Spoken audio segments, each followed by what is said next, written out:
सुप्रभात प्यारे बच्चों। कक्षा चौथी के अंतर्गत अब हम द्वितीय सत्र में पहुंच चुके हैं और द्वितीय सत्र के अंतर्गत हमने पाठ 6 जादू, पाठ 7 फिर क्या हुआ, पाठ 8 तुम मुझे खून दो मैं तुम्हें आज़ादी दूंगा, यह पाठ हम पढ़ चुके हैं बच्चों। इसके पश्चात है कविता 10 कुत्ते की सीख। बच्चों, द्वितीय मूल्यांकन के अंतर्गत कुत्ते की सीख यह जो पाठ है, यह जो काव्य है, यह बहुत ही महत्वपूर्ण है बच्चों। कुत्ते की सीख इस शीर्षक से ही समझ में आ रहा है कि कुत्ता जो कि एक प्राणी है, यह हमें एक सीख दे रहा है। लेकिन यह हमें क्या सीख दे रहा है, यह हमें कविता के वाचन के पश्चात ही समझ में आएगा। बच्चों, मैं आप लोगों के समक्ष कविता का वाचन करती हूँ, कविता का सस्वर वाचन करती हूँ। आपको क्या करना है, आपको इस बात का ध्यान रखना है कि मैं जिस तरह से कविता का वाचन कर रही हूँ, आपको भी बार बार इसी तरह से कविता का वाचन करना है बच्चों। लेकिन कविता का सस्वर वाचन करने के पूर्व मैं आप लोगों को काव्य के अंतर्गत आने वाले कठिन शब्द, इसका उच्चारण करना सिखाती हूँ बच्चों। जैसे इस काव्य के अंतर्गत कुछ कठिन शब्द आए हैं, जैसे फुनगियाँ, शिकारी, कटीली, लोमड़ी, जीव जंतु, शास्त्र और प्राण। फुनगियाँ अर्थात जो कोमल घास होती है ना, मुलायम घास होती है, उसे कहते हैं फुनगियाँ। जो हल्के हरे रंग की होती है, चुभती नहीं है और बहुत नरम कोमल होती है, वह होती है फुनगियाँ। शिकारी तो आपको पता है, शिकार करने वाला। कटीली अर्थात कांटों से भरी हुई। लोमड़ी यह एक प्राणी है। जीव जंतु से भी आप परिचित है बच्चों। शास्त्र यानी ग्रंथ। और प्राण यानी हमारा जीव। तो बच्चों, कविता शुरुआत है। इसका वाचन करने के पूर्व मैं आपको बताना चाहूँगी कि यह जो कविता है बहुत ही अच्छी कविता है। इस कविता में कुत्ते ने एक बहुत अच्छी सीख दी है हम सभी लोगों को।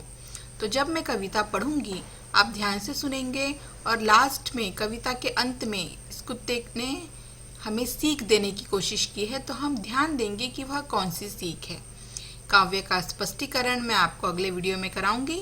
आज के वीडियो में मैं आप लोगों को काव्य का सस्वर वाचन करना सिखाती हूँ बच्चों। तो काव्य का सस्वर वाचन कैसे करना है, देखिए मैं आपको करके दिखाती हूँ। फिर आपको इसी तरह से बार बार काव्य का सस्वर वाचन करना है बच्चों। कविता 10 कुत्ते की सीख। वन में एक घनी झुरमुट थी, जिसके भीतर जाकर खरहा एक रहा करता था, सबकी आंख बचाकर। फुदक फुदक फुनगियाँ घास की चुन चुन कर खाता था, देख दूर से लोगों को झुरमुट में छिप जाता था। एक रोज आया उस वन में कुत्ता एक शिकारी, लगा छानने सूंघ कर वन की झाड़ी। आखिर वह झुरमुट भी आई जो खरहे का घर थी, मगर खैर उस बेचारे की लंबी अभी उम्र थी। कुत्ते की जो लगी सांस, खरहा सोते से जागा, देख पीठ पर खड़ा काल को जान लिए वह भागा।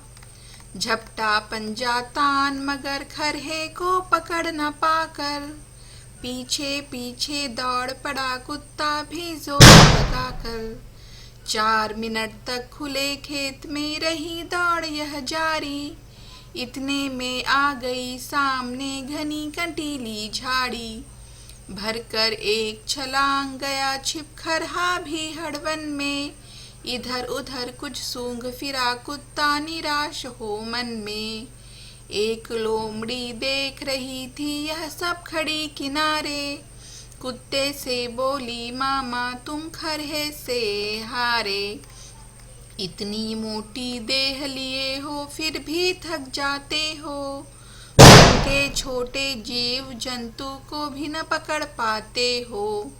कुत्ता हंसा, अरी दीवानी तू ना हक बकती है, इसमें है जो भेद उसे तू समझ नहीं सकती है।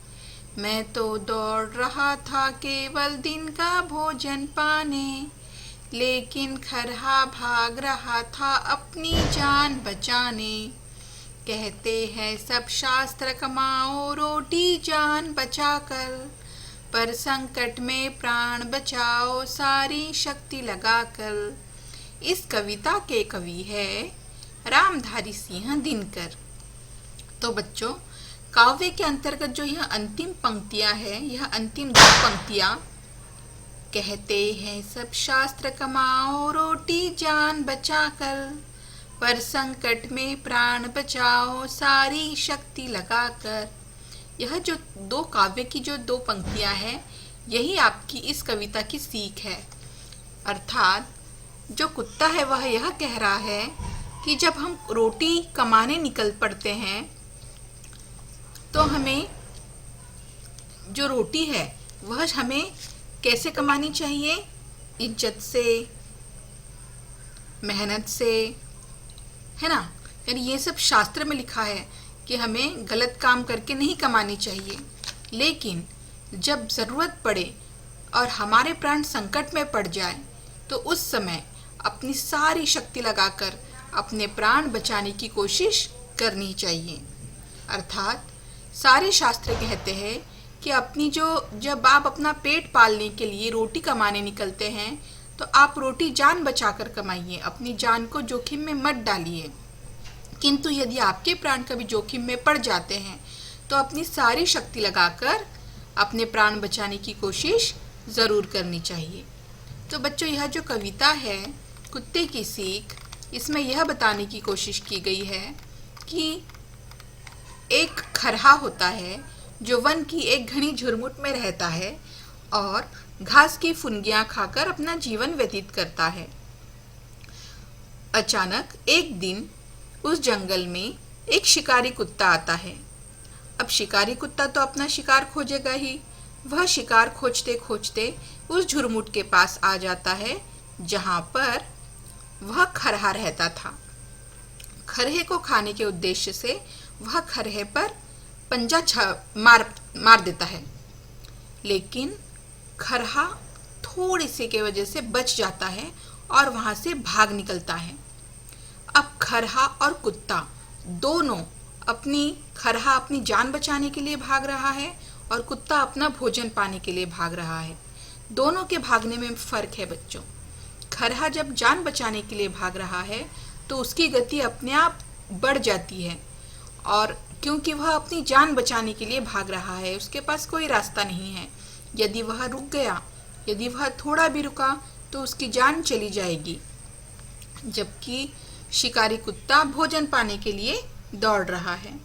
दोनों 4 मिनट तक लगातार दौड़ते रहते हैं, खरहा अपनी जान बचाने के लिए और कुत्ता भोजन पाने के लिए।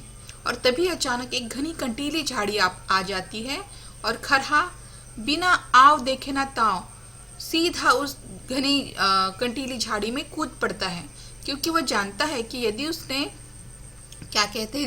यदि उसने रिस्क नहीं लिया, यदि वह उस घनी कंटीली झाड़ी में नहीं कूदा तो कुत्ता उसे खा ही जाएगा।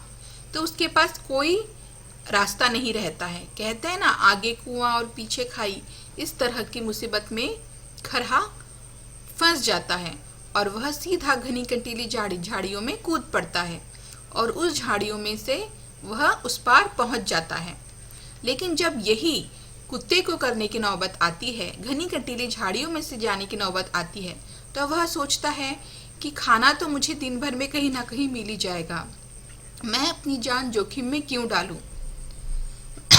जबकि खरहा यदि ऐसा सोचता तो वह निश्चित ही कुत्ते के मुंह का निवाला बन जाता। तो कहने का मतलब यह है कि जब हम अपनी जान बचाने के लिए भागते हैं तो निश्चय ही हमारी जो स्पीड है, हमारी जो गति है दौड़ने की, वह अपने आप बढ़ जाती है। तो इस काव्य के माध्यम से कवि ने हमें यह सीख देने की कोशिश की है कि जब हम अपनी रोटी कमाने निकल पड़ते हैं तो वह हमें अपने मेहनत से, अपनी ईमानदारी से कमानी चाहिए। किंतु जब हम अपने प्राण बचाने निकल पड़ते हैं तो चाहे कुछ भी हो जाए, हमें अपनी पूरी कोशिश लगाकर अपने प्राण बचाने चाहिए। ठीक है बच्चों, तो यह आपकी कविता है। अब एक बार पुनः मैं इस कविता का सस्वर वाचन करना चाहूंगी। आप फिर से एक बार ध्यान से सुनिए कि मैंने यह कविता किस तरह से पढ़ी है। कविता 10, कुत्ते की सीख। वन में एक घनी झुरमुट थी, जिसके भीतर जाकर खरहा एक रहा करता था सबकी आंख बचाकर। फुदक फुदक फुनगियां घास की चुन चुन कर खाता था, देख दूर से लोगों को झुरमुट में छिप जाता था। एक रोज आया उस वन में कुत्ता एक शिकारी, लगा छानने सूंघ सूंघ कर वन की झाड़ी झाड़ी। आखिर वह झुरमुट भी आई जो खरहे का घर थी, मगर खैर उस बेचारे की लंबी अभी उम्र थी। कुत्ते की जो लगी सांस खरहा सोते से जागा, देख पीठ पर खड़ा काल को जान लिए वह भागा। झपटा पंजा तान मगर खरहे को पकड़ न पाकर, पीछे पीछे दौड़ पड़ा कुत्ता भी जोर लगाकर। 4 मिनट तक खुले खेत में रही दौड़ यह जारी, इतने में आ गई सामने घनी कटीली झाड़ी।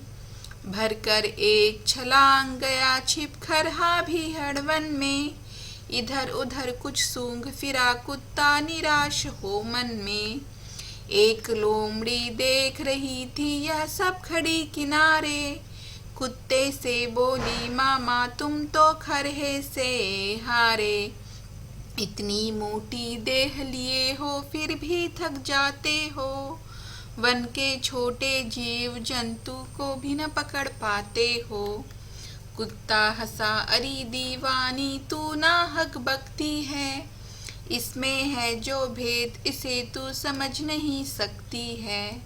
मैं तो दौड़ रहा था केवल दिन का भोजन पाने, लेकिन खरहा भाग रहा था अपनी जान बचाने। कहते हैं सब शास्त्र कमाओ रोटी जान बचाकर, पर संकट में प्राण बचाओ सारी शक्ति लगाकर। इस कविता के कवि है रामधारी सिंह दिनकर। तो बच्चों, यह बहुत ही अच्छी कविता है। आपको इसका बार बार सस्वर वाचन करना है बच्चों। इस कविता का स्पष्टीकरण मैं आपको अगले वीडियो में करके बताऊंगी। आज के वीडियो में बस इतना ही बच्चों। मिलते हैं अगली क्लास में, अगले वीडियो में फिर किसी दिन। तब तक के लिए धन्यवाद बच्चों।